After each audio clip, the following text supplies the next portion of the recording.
નમસ્કાર, આપ જોઈ રહ્યા છો નેશન પ્લસ ન્યૂઝ. હું છું આપની સાથે હેતલ ભગત. વડોદરાના કારેલીબાગ વિસ્તારના ચકચારી હિટ એન્ડ રનના બનાવમાં રક્ષિત ચોરસિયા અને તેના બંને મિત્રોએ ગાંજાનો નશો કર્યો હોવાનો ફોરેન્સિક લેબોરેટરીના રિપોર્ટમાં ઘટસ્ફોટ થયો છે.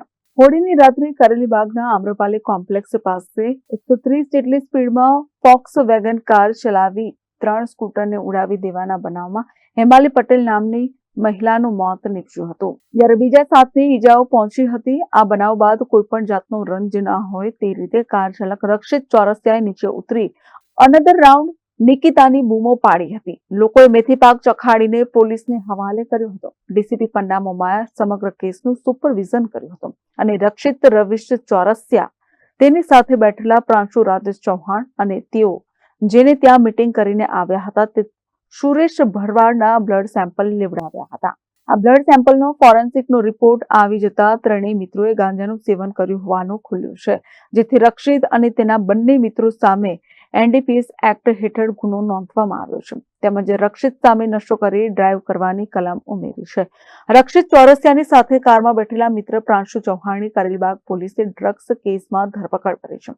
બાયલીમાં રહેતા પ્રાંશુના પિતા રાજેશભાઈ ચૌહાણ છાણીની ડિયોન એન્ટરપ્રાઇઝમાં નોકરી કરતા હોવાની કંપનીએ તેમને ફોક્સ વેગન કાર આપી હતી, જે લઈ પ્રાંશુ અને રક્ષિત નીકળ્યા હતા. તેઓ કિશનવાડીમાં સુરેશ ભલાભાઈ ભરવાડને ત્યાં ગયા હતા અને ત્રણેય જણાએ ગાંજાનો નશો કર્યો હતો. ત્યાંથી રક્ષિત અને પ્રાંશુ કારમાં સાથે નીકળ્યા હતા અને પ્રાંશુએ કાર ચલાવી હતી, જેથી ત્રણેય સામે એનડીપીએસ એક્ટ હેઠળ ગુનો નોંધી પ્રાંશુની ધરપકડ કરી સુરેશને પકડવા 3 ટીમો બનાવી છે. પ્રાંશુ હાલમાં તેના પિતા સાથે જ નોકરી કરી રહ્યો હોવાનું જાણવા મળી રહ્યું છે. પોલીસે આ કંપનીમાં રાજેશ ચૌહાણ સંચાલક છે કે કેમ તેની વિગતો માંગી છે. ડીસીપી પન્ના મોમાએ કહ્યું હતું કે અકસ્માત સમયે કારની સ્પીડ કેટલી હતી તે જાણવા માટે ફોરેન્સિક નિષ્ણાંતોની તેમજ કારની કંપનીની મદદ લેવામાં આવી છે, જેનો સત્તાવાર રિપોર્ટ ટૂંક સમયમાં મળી જશે. રક્ષિત ચોરસિયાની સાથે કારમાં બેઠેલો પ્રાંશુ ચૌહાણ પણ ગુનામાં સપડાઈ ગયો છે. તેના બ્લડ સેમ્પલમાં ગાંજો આવતા પોલીસે નાર્કોટિક્સ એક્ટના કેસમાં ધરપકડ કરી છે, જ્યારે રક્ષિતની સાથે નશામાં બેઠેલો હોવાથી અકસ્માતના કેસમાં પણ તેની ધરપકડ કરવામાં આવશે.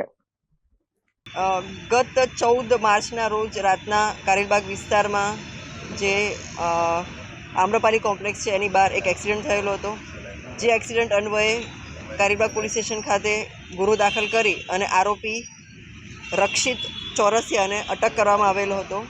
એની સાથે એની ગાડીમાં જે એનો મિત્ર બેઠેલો હતો પ્રાંશુ ચૌહાણ, એને જે તે ટાઈમે શકદાર તરીકે આપણે પોલીસ સ્ટેશન લાવેલા હતા અને સાથોસાથ એ લોકો જ્યાં મળ્યા હતા એક્સિડન્ટ કર્યું એની પહેલાં જ્યાંથી નીકળ્યા હતા એ સમયે ત્યારે જેના ઘરેથી નીકળ્યા હતા એ સુરેશ ભરવાડ, એને પણ શકદાર તરીકે પોલીસ સ્ટેશન લાવી અને આ ત્રણેયનું બ્લડ સેમ્પલ આપણે લેવામાં આવેલું હતું અને જે બ્લડ સેમ્પલ એફએસએલમાં મોકલવામાં આવેલું, જે એફએસએલનો રિપોર્ટ ગઈકાલે અત્રે મળેલો છે અને રિપોર્ટમાં એવી પુષ્ટિ કરવામાં આવેલી છે કે ત્રણેયના બ્લડ સેમ્પલ્સમાં ગાંજાની હાજરી હતી, જેના લીધે ગઈકાલે જ અહીંયા કારેલીબાગ પોલીસ સ્ટેશન ખાતે ગુનો દાખલ કરેલો છે એનડીપીએસ કલમ 27A મુજબ અને ત્રણેયને એમાં આરોપી દર્શાવવામાં આવેલા છે, જે અન્વયે પ્રાંશુ ચૌહાણને અટક કરવામાં આવેલો છે અને હાલમાં એની પૂછપરછ ચાલુ છે.